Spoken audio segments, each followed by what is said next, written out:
Olá, meus queridos irmãos, graça e paz sejam multiplicados no plano conhecimento do nosso Senhor e Salvador Jesus Cristo.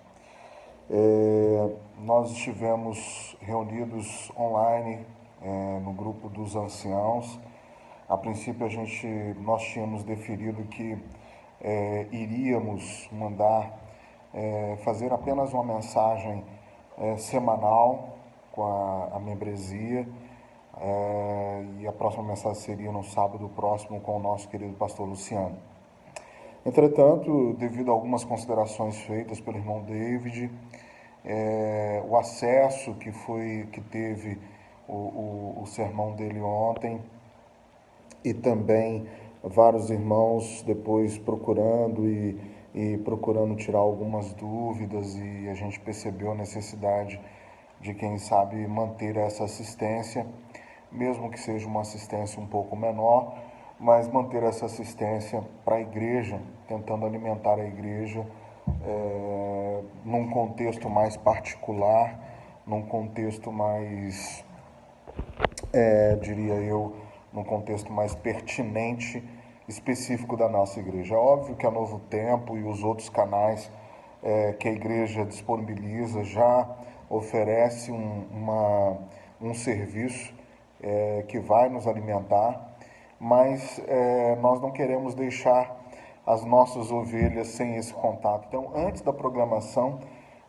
oficial da Novo Tempo, nós vamos nos cultos oficiais da nossa igreja soltar um vídeo. Cada um dos nossos anciãos a cada dia vai preparar uma mensagem para nós nos confraternizarmos no Espírito do Senhor, né? Na palavra do Senhor. Por isso eu te convido, nesse momento, a fechar os seus olhos e orar comigo, porque a palavra do Senhor está aberta e nós vamos ler alguns textos para nos fortalecer, pedindo a Deus que nesse momento crítico em que nós estamos vivendo, possamos ter tranquilidade e serenidade, descansando no Senhor. Feche seus olhos e ore comigo agora nesse momento, por favor. Bondoso Deus e Pai, nós estamos vivendo momentos difíceis, dias difíceis, uma crise de saúde que pode ter desdobramentos outros maiores na economia, em diversos setores, e nós precisamos nos firmar na palavra, Senhor. É nesse contexto, Pai, que nesse momento pedimos que Tu possas nos iluminar, derramando Teu Santo Espírito sobre nós e fazendo de nós mais que vencedores. Dá-nos a Tua paz, o Teu perdão. Nós choramos encarecidamente no nome do nosso Senhor e Salvador, Jesus Cristo. Amém. Bom, eu gostaria de começar as nossas considerações bíblicas desse momento, no Salmo 127. Se você estiver aí com a sua Bíblia, abra a sua Bíblia e leia conosco o Salmo 127, nos versos 1 e 2, que são os dois versos mais importantes para orientar a mensagem desse dia. O Salmo 127 diz: se o Senhor não edificar a casa, em vão trabalham os que a edificam. Se o Senhor não guardar a cidade, em vão vigia a sentinela. Inútil vos será levantar de madrugada, repousar tarde, comer o pão que penosamente granjeastes. Aos seus amados ele o dá enquanto dormem. Eu gosto muito desse texto, é um dos textos mais prediletos para mim, porque ele fortalece o conceito de que todas as coisas dependem do cuidado de Deus.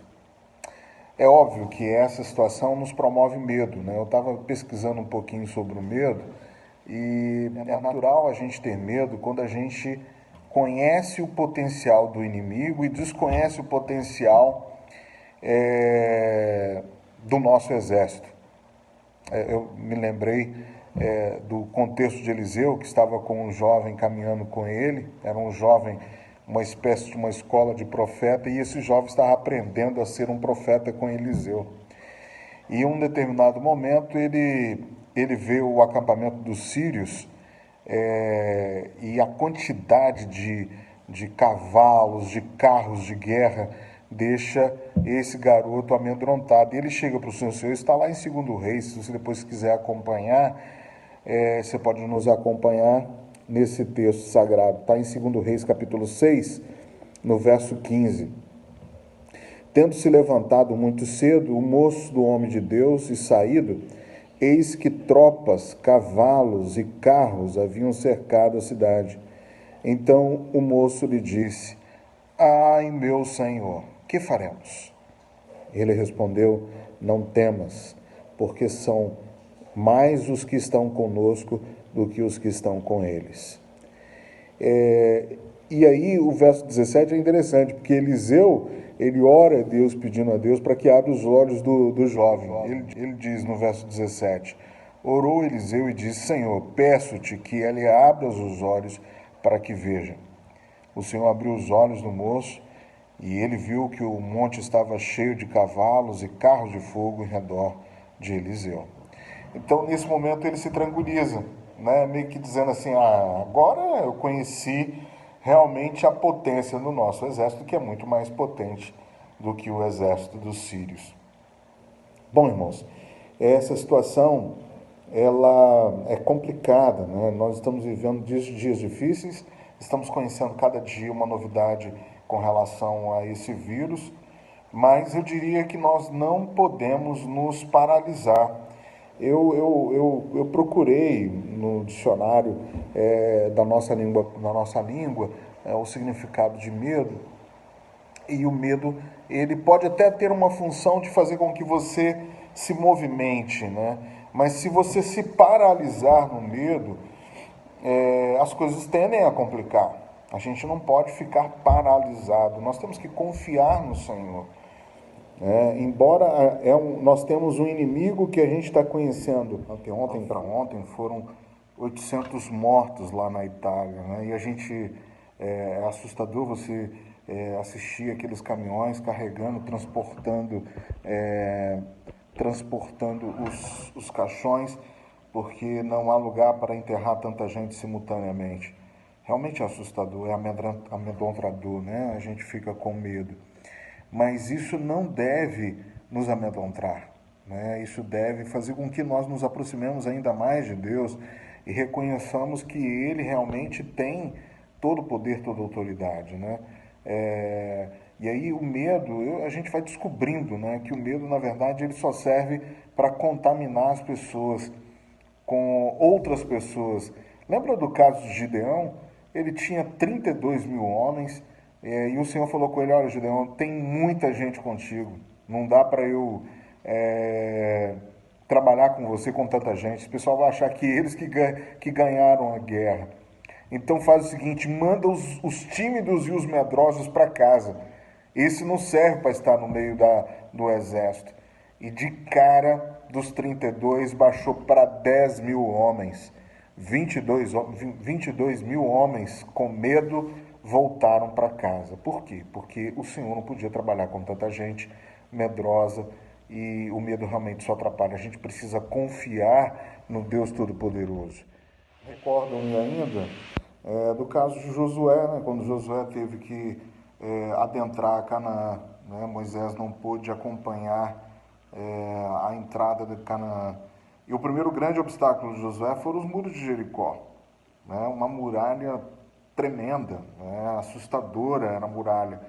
E justamente por conta daquela muralha, justamente por conta dos gigantes daquela terra, é que o povo não adentrou. Há 38 anos, 40 anos atrás, eles poderiam ter adentrado se eles confiassem no Senhor. Mas o medo os paralisaram. O medo tirou a terra prometida daquela geração.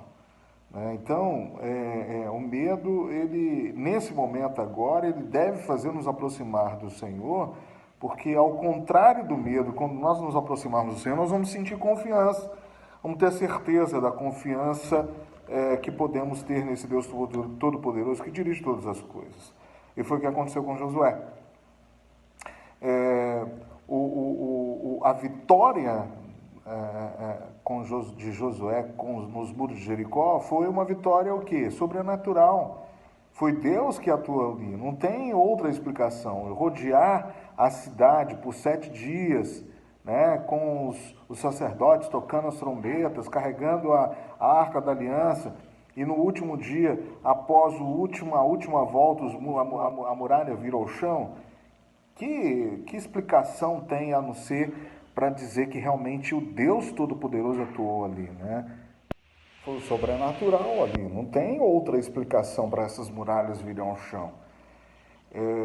Então veja, o poder de Deus é muito grande, né? E nós podemos confiar nesse Deus Todo-Poderoso que agiu ontem, agirá hoje e continuará agirando amanhã em nossas vidas. A gente não pode também fazer como o povo de Israel. No caso de Josué, logo após a cidade, as muralhas de Jericó ter vindo ao chão, eles ganharam confiança e acharam que eles podiam fazer qualquer coisa a despeito de consultar a Deus. E uma cidade chamada Ai, com poucos habitantes, eles ficaram empolgados com a conquista de Jericó e acharam que podiam fazer as coisas sem consultar a Deus, a despeito da consulta que tinha que ter de Deus, né? Então veja, tanto o medo como o excesso de confiança é perigoso. E aí, no caso de Ai, Josué conversando com os comandantes e tal, eles pesquisaram e chegaram à conclusão, não, 3.000 homens é suficiente para a gente poder derrotar aquela cidadezinha lá pequena. E mandaram 3.000 homens. Mas, meus amigos, eles foram postos a correr da cidade. E ainda, pela misericórdia de Deus, não morreram mais homens. Foram 36 homens mortos nessa história. Josué reconhece que houve falha. Josué reconhece que houve excesso de confiança. Então veja, tanto o medo extremo a ponto de nos paralisar pode nos fazer mal, como também o excesso de confiança pode nos fazer mal. Nós temos que confiar plenamente no Senhor, entender que Ele é a nossa força em todo o tempo. Isso se chama dependência plena de Deus. É nesse contexto de dependência total de Deus, meus queridos irmãos, que nós começamos esta mensagem, com o Salmo 127. Lembram? Se o Senhor não edificar a casa, em vão trabalham os que edificam. Se o Senhor não guardar a cidade, em vão vigia a sentinela. Inútil vos será levantar de madrugada, repousar tarde, comer o pão que penosamente granjeastes. Aos seus amados, ele o dá enquanto dormem. Meus queridos, nós precisamos depender inteiramente desse Deus Todo-Poderoso. Entender que seja num momento difícil, seja num momento oportuno com a vitória do Senhor, nós não somos nada. Única e exclusivamente, tudo que somos, tudo que temos, tudo que conquistarmos vem do Senhor. E nós precisamos tecer um relacionamento íntimo com Deus, porque é esse relacionamento íntimo com Deus que vai nos fazer ter confiança nele. Esse relacionamento, eu venho dizendo isso já há algum tempo também nos meus sermões, nós não podemos depender só dos nossos cultos para nos alimentarmos espiritualmente. Nós precisamos ir além. Cada que você encontra o momento perfeito para comungar com Deus, falar com Deus. O silêncio da madrugada é perfeito para você sentir a presença do Espírito Santo na sua vida. E à medida que você vai se relacionando, você vai percebendo o amor de Deus por você, pela sua vida, pela vida da sua família, pela vida da humanidade. Você começa a perceber que é gostoso nos colocar nos braços do Senhor. E como um pai amoroso, ele canta aquela canção de ninar para que nós possamos dormir tranquilo. Por isso que o salmista diz, em paz me deito e logo pego no sono, porque só Tu, Senhor, me faz repousar seguro. Então, essa confiança do descanso no Senhor, da proteção no Senhor, ela é extremamente necessária. E à medida que vamos nos relacionando e vamos percebendo o amor de Deus, como diz João, aquele que não ama não conhece a Deus, porque Deus é o quê? Deus é amor. Nós precisamos nos aproximar desse amor pleno de Deus. E quando a gente fala do amor, a gente percebe que o quanto esse Deus deseja que nós sintamos esse amor, a fragrância do seu amor. Ele é maravilhoso, é tremendo. E aí eu gostaria de convidá-lo a estudar comigo agora o último texto dessa mensagem. Bom, meus queridos, é aqui em 1 João 4, verso 18, que eu gostaria de encerrar com essas sábias palavras inspiradas por Deus a João. Ele nos diz aqui: no amor não existe medo. Veja bem, quem é o amor nós já vimos.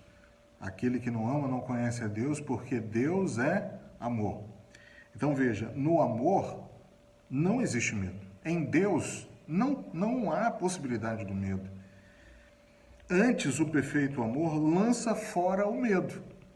Antes, aquele amor que está sendo aperfeiçoado no Senhor, ele lança fora o medo. Porque em Deus encontramos segurança. E o final do verso 18 diz: ora, o medo produz tormento. Logo, aquele que teme não é aperfeiçoado no amor. Queridos, veja que texto forte é esse. Nós já vimos que Deus é amor. Já vimos que no amor não existe medo, ou seja, em Deus não existe medo. Antes, o perfeito amor lança fora o medo.